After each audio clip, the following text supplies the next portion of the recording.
के बिहारी लाल की, राधे राधे सरकार की, व्यासजी महाराज की। राधे राधे। इस तरह से महाराज की कथा आपके बीच मैंने रखी। देखिए, यदि महाराज को विस्तार से कहा जाए तो बहुत समय लगेगा, और इस सप्ताह की विधि से कथा चल रही है, तो थोड़ा सा विस्तार करके मैंने इस महाराज को आपके सामने रखा, जिसे अति संक्षेप कहा जाएगा। अब सुखदेव बाबा परीक्षित से पूछते हैं कि परीक्षित, अब तू कौन सी कथा सुनना चाहता भगवान की, बोल। तो परीक्षित ने कहा, बाबा वो जो भगवान अंबिका वन में गए थे मैया की पूजा करने, थोड़ी कथा सुनाओ। तो सुखदेव बाबा कहते हैं, परीक्षित, गोविंद अपने सारे परिवार के लोगों को लेकर के, पूरे गांव के लोगों को लेकर के गोविंद अंबिका बन गए, और वहां माता का पूजन किया, और पूजन करने के बाद जागरण का अर्थ क्या होता है कि रात भर जग करके भगवान का भजन कीर्तन कथा सत्संग करना, रात को सोना नहीं, इसी का नाम है जागरण। दूसरा जागरण का क्या अर्थ होगा कि अंदर से हम जग गए, भगवान का पूजा व्रत करते करते अंदर से जग गए, हमारा जागरण हो गया। बहुत मैंने सोया, इस माया के चक्कर में बहुत पड़े, मोह निशा सब सोवन हारा, देखत स्वप्न अनेक प्रकारा। हम सारे लोग क्या हैं, मोह की निद्रा में सोए हुए तो है। संसार हमें अपना दिखाई पड़ रहा है, जिसके चलते हम दिन रात हाय हाय कर रहे हैं। जैसे सपना में एक शेर हमारा पीछा कर रहा है, हम भाग रहे हैं, पीछा कर रहे हैं, भाग रहे हैं, कोई जगह दिया हमें हिला करके, तो न शेर है और न जंगल है। वही हाल हमारा है, हम संसार को अपना मान करके उसी में लिपटे हुए हैं और हाय हाय कर रहे हैं बेटा बेटी के लिए। कोई जब सतगुरु आता है ना, वो हमें जगा देता है, उस मोह निद्रा से उठा जगा देता है, तब पता चलता है अरे दुनिया तो एक तमाशा है, एक मेला है। जैसे मेला लगता है उजड़ जाता है। एक दिन भागवत कथा आरंभ हुई, कल इसका विराम होगा। हम आए हैं, जाना पड़ेगा। जन्म हुआ है, मृत्यु होगी। सुख मिला है, दुख मिलेगा। दुख मिला है, सुख मिलेगा। राही मनवा दुख की चिंता क्यों सताती है, दुख तो अपना साथी है। और सच बताएं, यदि कुछ हमें सीखने को मिलता है इस संसार में, तो कब मिलता है जानते हैं? दुख में। दुख एक ऐसा विश्वविद्यालय है जो ज्ञान दुख के विश्वविद्यालय में मिल जाता है, संकट के विश्वविद्यालय में मिल जाता है। वैसा ज्ञान तो आज तक किसी विश्वविद्यालय में मिला ही नहीं। धीरज धर्म मित्र अरु नारी, आपत काल परेखहु चारी। चार की परीक्षा विपत्ति में हो जाती। धैर्य, धर्म, मित्र, नारी। दुख में सारे लोग साथ छोड़ देते हैं, सारे लोग सुख में सब जो अपने दिखाई पड़ते हैं, दुख में कोई नहीं। ये संसार ऐसा ही है। जो भरपेट खाया हुआ है उसे लोग भोजन के लिए पूछता है, आश्चर्य की बात है। और जो भूखा है, बाबू दो ना, 2 पैसा दे दो, डांट के भगा देते हैं हम, चल हट।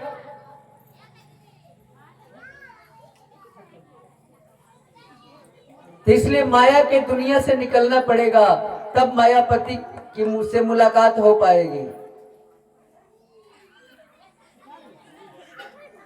और जब अंबिका वन में गए, मैया की पूजा की, तो नंद बाबा हारे थके थे, वृक्ष के नीचे लेट गए।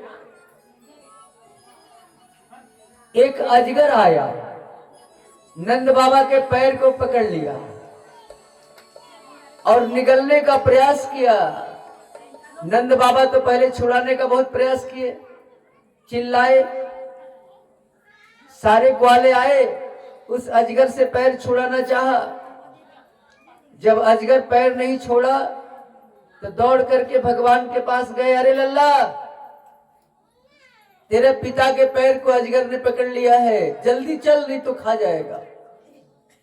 भगवान आए, अजगर को मारा और अपने बाबा को छुड़ाया, तो अजगर के अंदर से एक दिव्य पुरुष प्रकट हो गया। भगवान बोले, अरे भैया तू कौन है? अजगर क्यों बना था? तो बोला कि मैं विद्याधर हूं, मेरा नाम सुदर्शन है। एक दिन एक ऋषि टेढ़े मेढ़े चाल से चल रहे थे, बहुत जगह से टेढ़े थे, चल रहे थे। मैंने उस महात्मा को चढ़ाना शुरू किया।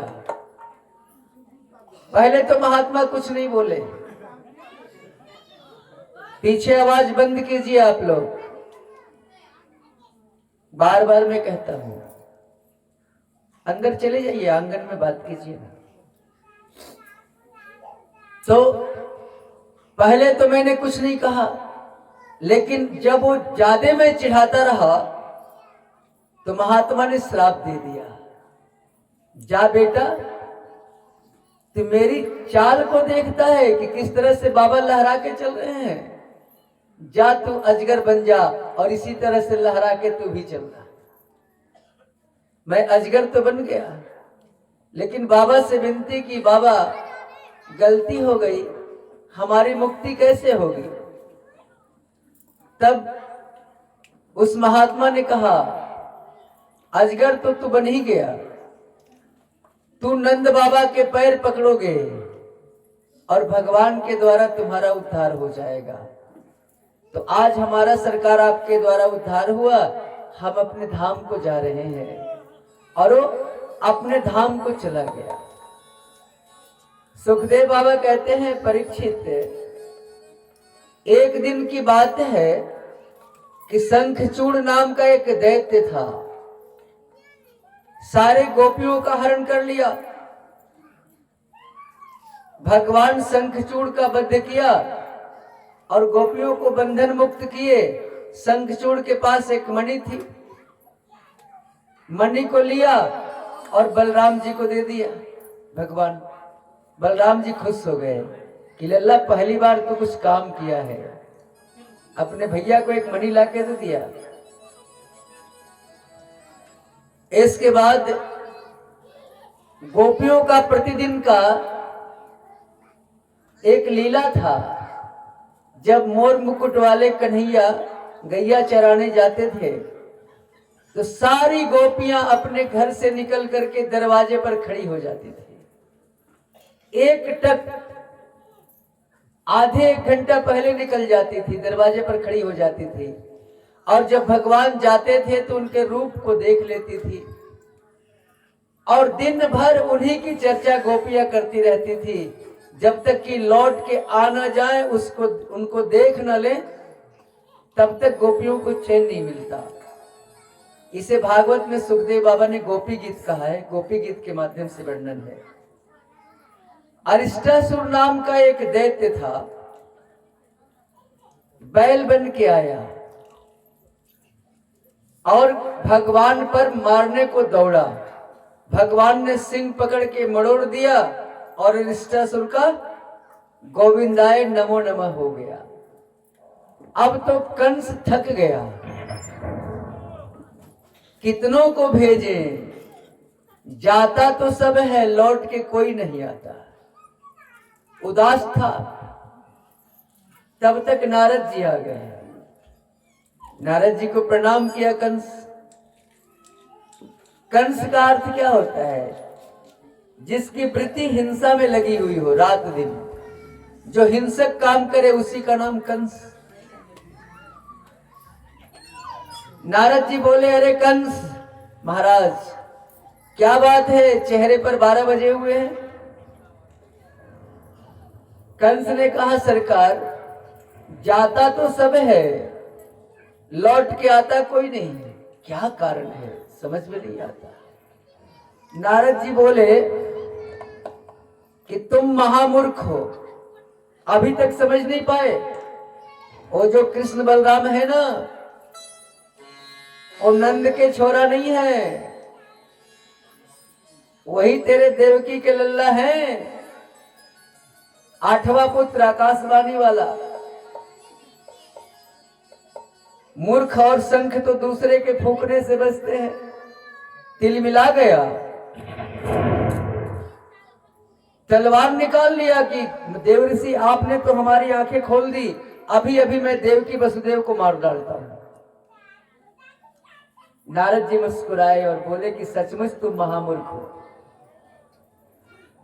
उनके माता पिता को अभी मार डालोगे?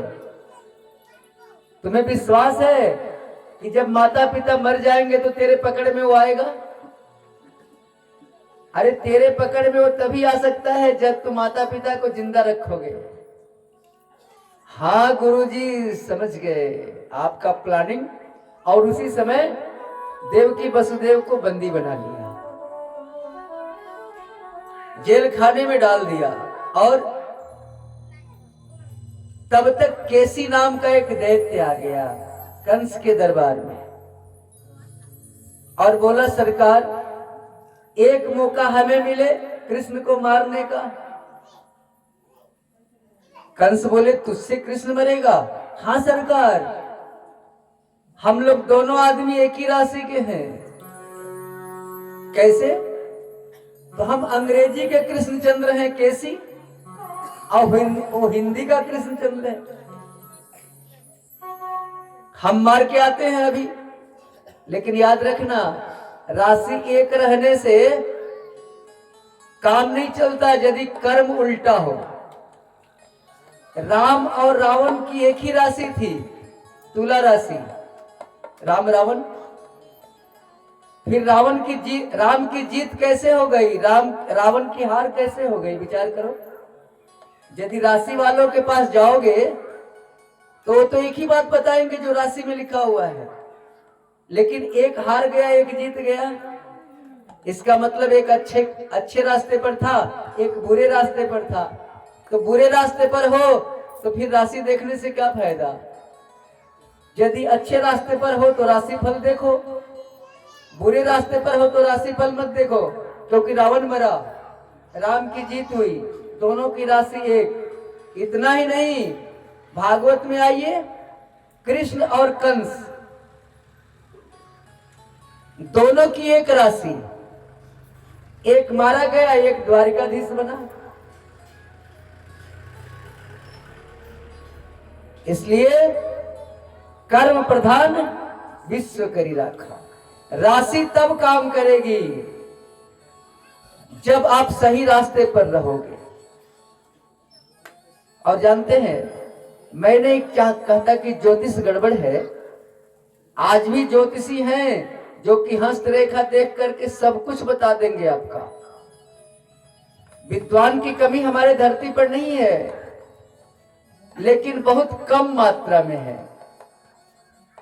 एक डुप्लीकेट हाथ देखने वाले की कथा सुना है आपको 2 मिनट के लिए।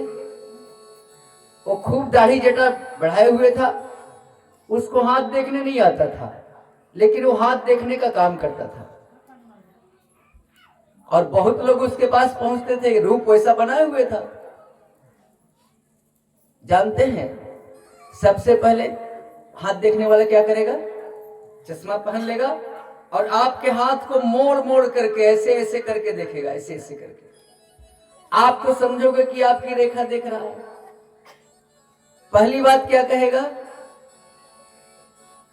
आप बचपन में आपको चोट लगी होगी। तो भैया बचपन में तो सबको चोट लगती है, सब गिरता है। आप कहोगे कि उस समय तो सब, ना ना, एक बार आपको विशेष चोट लगी होगी, बनना पड़ेगा। फिर दूसरा देख के क्या कहेगा? खूब गौर से देखेगा, आमदनी से ज्यादा खर्चा है।